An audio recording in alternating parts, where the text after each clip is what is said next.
Something extraordinary is happening in New Mexico, and most Americans have no idea it's even on the table. While Washington is consumed by its usual theater of dysfunction, one of America's most overlooked states is quietly sitting at the intersection of three colliding forces that are reshaping this country from the inside out: land, power, and economic desperation. New Mexico holds more federal land than almost any other state in the Union. It sits on vast mineral wealth, critical rare earth deposits, and energy corridors that the 21st century global economy is literally going to war over. China knows it, Russia knows it, and the corporations extracting wealth from that land, they absolutely know it. But here's the question nobody in mainstream media is asking with the seriousness it deserves: who does New Mexico actually serve? Its people who rank among the poorest in the entire United States, or the political and corporate structures that have treated this state like a resource colony for generations. Because when you look honestly at the numbers, when you trace where the money flows, when you examine who holds power and who remains powerless, what you find isn't a political dream being built. What you find is a system deliberately designed to keep certain people exactly where they are. That's what we're going to unpack today, not the polished version, the real one. Let's start with something that should genuinely disturb you. New Mexico, right now in the 21st century, in the wealthiest nation that has ever existed on the face of this earth, ranks 49th out of 50 states in child poverty. Think about that for a moment. Not 30th, not 40th, 49th. Only Mississippi consistently trades places with New Mexico at the very bottom of that list. And yet, and this is where the story gets complicated, where it gets revealing, New Mexico is not a poor state in terms of what lies beneath its soil, what flows through its pipelines, what gets extracted from its mountains, and what gets funneled through its federal installations. New Mexico is, by any serious economic measure, a resource-rich territory. The poverty of its people is not an accident of geography. It is the predictable outcome of a political and economic system that was never designed to serve the people who actually live there. Now, I want you to hold that thought because we're going to come back to it repeatedly. The gap between what a place produces and what its people receive, that gap is not a mystery. That gap is a policy choice. And when you understand that, you begin to understand what's really being debated when politicians and commentators start throwing around phrases like the Great New Mexico or talking about transforming this state into some kind of model for 21st century American prosperity. You have to ask yourself, great for whom? Transformative in whose favor? Because the history of New Mexico is a history of transformation that kept arriving for everyone except the people at the bottom. Let's go back further, because context is everything. New Mexico didn't become a US state until 1912. Think about what that means. When the Civil War was fought, New Mexico was a territory. When Reconstruction failed and Jim Crow was being cemented across the American South, New Mexico was a territory. When the Gilded Age robber barons were carving up the American economy into private kingdoms, New Mexico was a territory. It existed in this kind of political limbo, governed, taxed, exploited, but never quite given the full apparatus of democratic self-determination that statehood was supposed to provide. And when statehood finally came, it arrived into a structure that had already been shaped by those decades of territorial administration. The land grants that Spanish and Mexican families had held for generations had largely been stripped away through legal manipulation, fraudulent surveys, and outright theft facilitated by a network of lawyers, politicians, and land speculators known historically as the Santa Fe Ring. That's not my characterization. That's what historians call it, the Santa Fe Ring. A machine of connected insiders who use the legal system as a weapon to transfer land from indigenous and Hispanic communities into Anglo-American commercial hands. I say all of this not to drag you into a history lecture. I say it because the present cannot be understood without it. The people of New Mexico who are poor today did not arrive at poverty through some cultural failing or lack of ambition. they were dispossessed, systematically, legally over generations, and the political structures that governed then look remarkably familiar when you study the political structures that govern now. The names change, the mechanisms evolve, but the basic logic that New Mexico's resources exist to enrich people who are largely not from New Mexico and largely do not live there, that logic has proven extraordinarily durable. Now let's talk about what New Mexico actually has, because this matters enormously to understanding why the conversation about its future is heating up. New Mexico is the fifth largest state in the country by land area. It contains enormous deposits of oil and natural gas. The Permian Basin, which straddles southeastern New Mexico and West Texas, is one of the most productive oil fields on the planet. In recent years, New Mexico has become one of the top oil-producing states in the nation, generating billions of dollars in revenue. The state also holds significant deposits of potash, copper, uranium, and a range of minerals that are becoming increasingly critical to the transition toward renewable energy infrastructure, rare earth elements, lithium, the materials that go into batteries and solar panels and electric vehicles. New Mexico sits on deposits of these things at a moment when the entire global economy is scrambling to secure supply chains for exactly these materials. And then there's the federal presence. This is something that doesn't get enough attention in the national conversation. New Mexico has more federal land as a percentage of its total area than almost anywhere in the continental United States. The federal government owns and controls vast stretches of New Mexico's territory, national forests, Bureau of Land Management land, military installations, national laboratories. Sandia National Laboratories and Los Alamos National Laboratory are both in New Mexico. These are not small operations. Los Alamos is where the atomic bomb was built. Sandia is where nuclear weapons are maintained and modernized. These laboratories together employ thousands of highly paid scientists, engineers, and researchers, and they receive billions of dollars in federal contracts every single year. The military presence is equally significant. Kirtland Air Force Base, White Sands Missile Range, Holloman Air Force Base. New Mexico is, in a very real sense, one of the most strategically important pieces of land in the United States of America. So you have this state that is simultaneously extraordinarily resource rich, strategically vital to national security, receiving enormous injections of federal spending, and yet producing some of the worst poverty statistics in the nation. How does that happen? How does that math work? The answer, if you're willing to sit with it, is that the wealth being generated in and from New Mexico is being systematically directed outward. The oil companies extracting from the Permian Basin are headquartered in Houston and Oklahoma City, and increasingly in New York and London. The federal contracts flowing into the national laboratories employ a workforce that is disproportionately imported.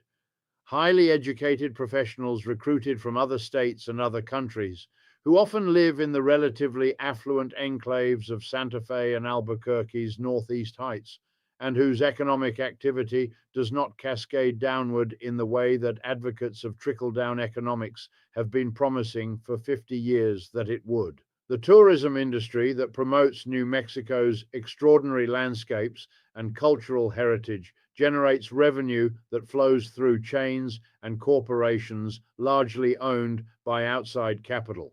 The structure is colonial in its essential logic: extraction outward, poverty retained locally. Now, the political dimension of this is where things get truly interesting, and I want to spend real time here because this is where the dream and the reality diverge most sharply. New Mexico has been a reliably democratic state in presidential elections since 1992, with only a brief interruption in 2004. It has a Democratic governor, and Democrats have held significant control of the state legislature for most of recent history. If you believe that voting Democratic is the path to progressive economic outcomes, New Mexico should be your test case. It should be the proof of concept. And yet, the poverty persists, the inequality persists, the wealth continues to flow outward. What does that tell us? It tells us that the question of which party controls state government is not the same question as who controls the economic structure of the state. And this is a distinction that Richard Wolff has made in different contexts throughout his career, the difference between political power and economic power.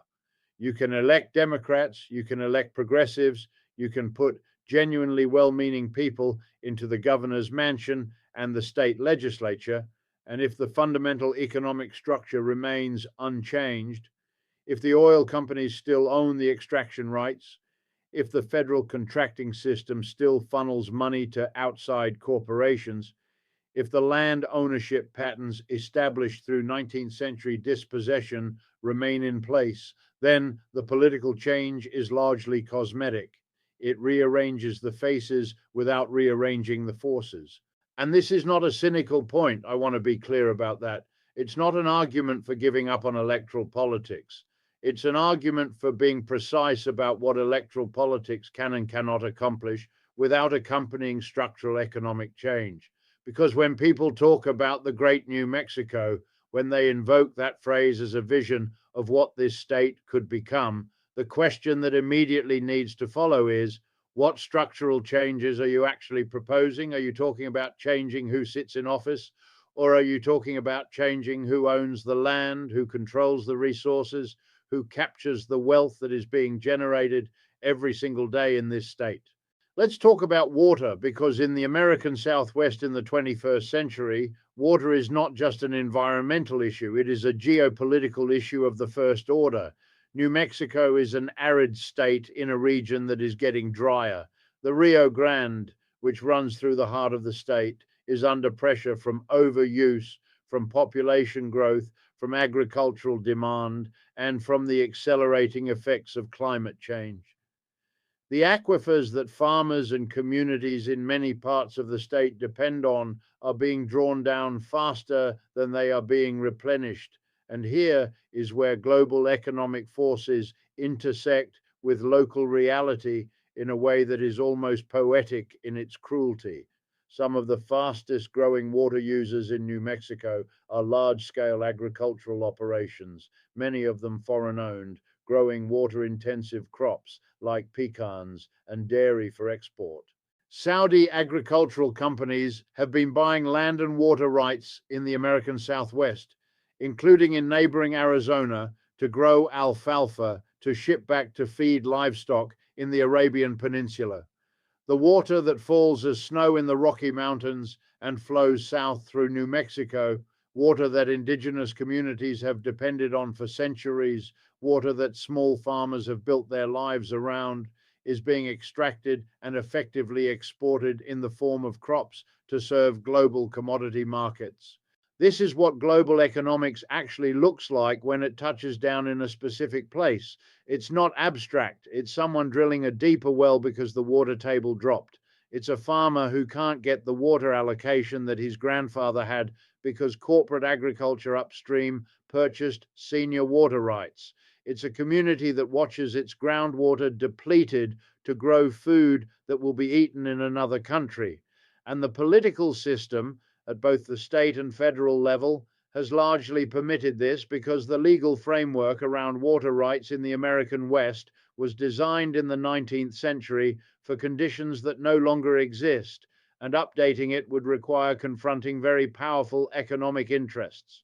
Now let's talk about the indigenous dimension of New Mexico's political reality, because you absolutely cannot have an honest conversation about this state without centering it. New Mexico has 23 federally recognized Native American tribes and pueblos. It has the largest percentage of Native American population of any US state. The history of these nations, the Navajo Nation, the various Pueblo peoples, the Apache, the Jicarilla, the Mescalero, is a history of land theft, forced assimilation, cultural suppression, and economic marginalization that makes the general story of New Mexico's inequality look almost understated. And yet these communities have also been sites of extraordinary resilience, of cultural continuity that has survived everything the American system threw at it, of governance traditions that in some cases predate the United States by centuries. The question of what sovereignty means for native nations within the political and legal framework of the American state is one of the most unresolved questions in American political life. The tribal nations have their own governments, their own legal systems, their own relationships with the federal government that are distinct from the state of New Mexico's authority. But those sovereignty rights exist within a larger framework of federal law and economic dependence that severely constrains what that sovereignty can actually mean in practice. When a mining company wants access to land that is culturally and economically vital to a native community, the legal process that follows is rarely one in which the community holds equal power.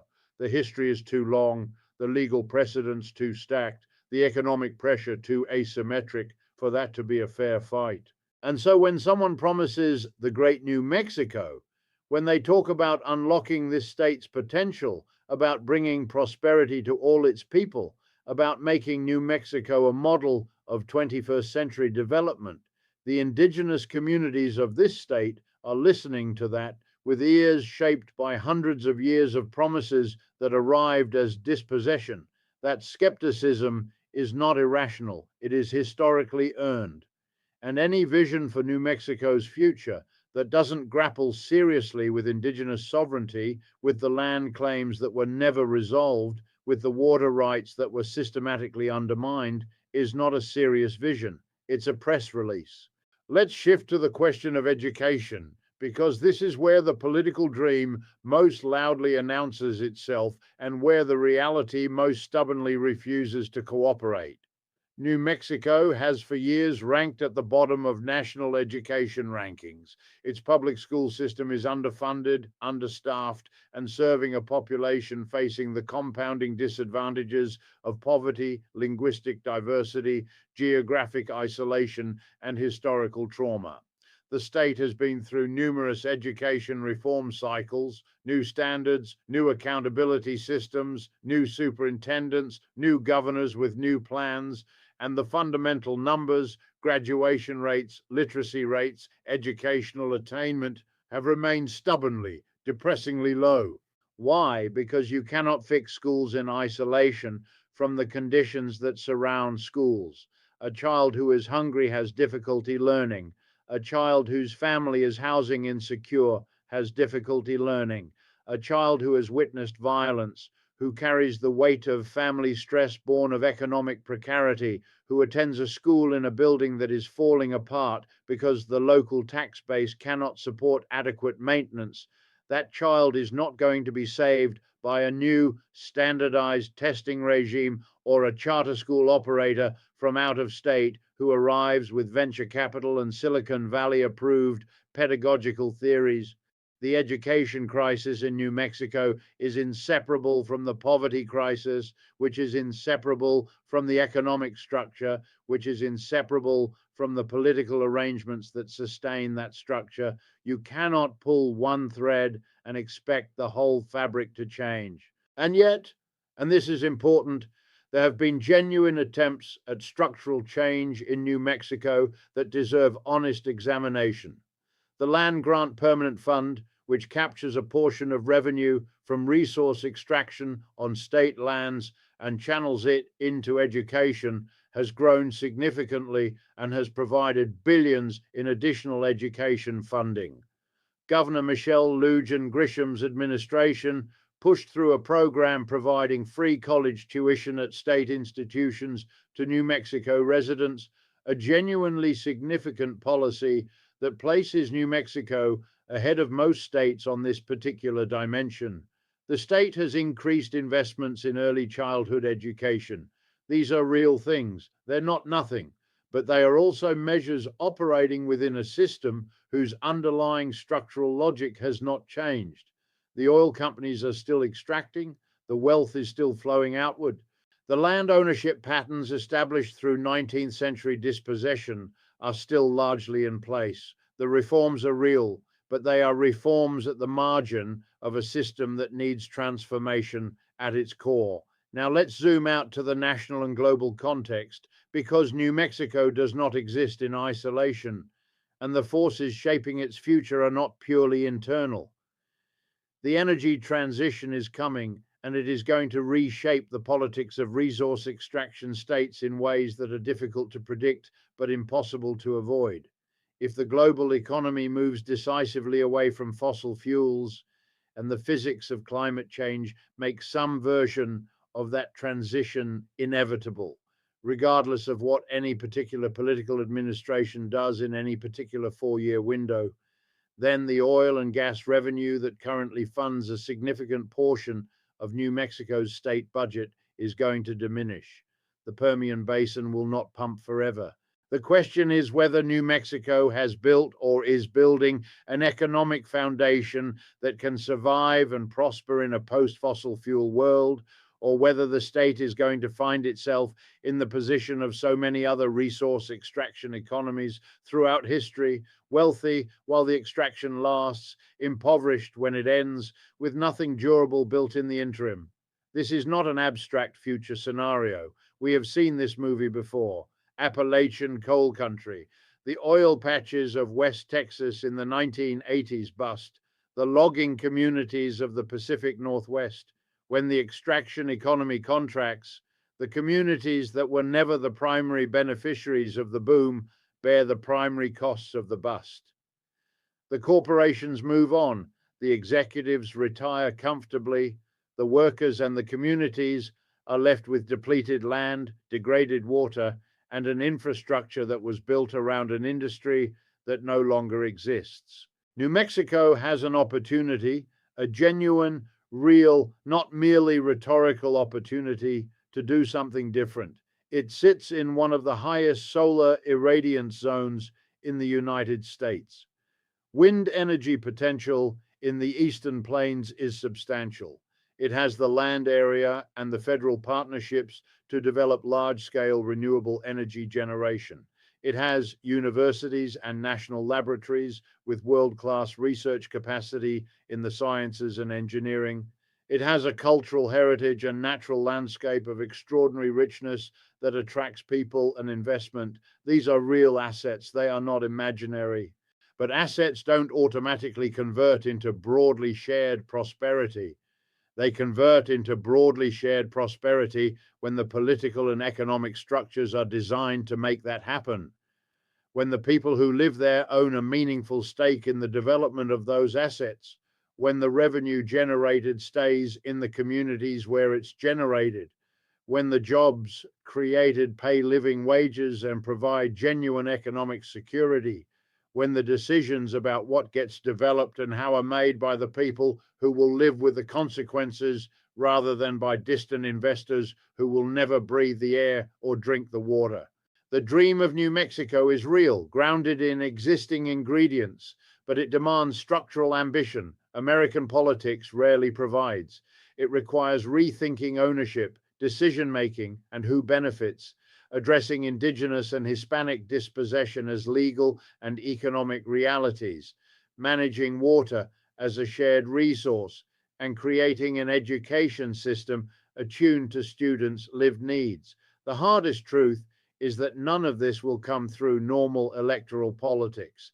Voting helps, but is insufficient. What's needed is organized, sustained, economically literate popular pressure, uniting New Mexicans across divides to demand a fundamentally different economic system with persistence matching that of those invested in the status quo. Is that happening in New Mexico? Partially, in fragments. Indigenous communities assert water rights with legal tenacity.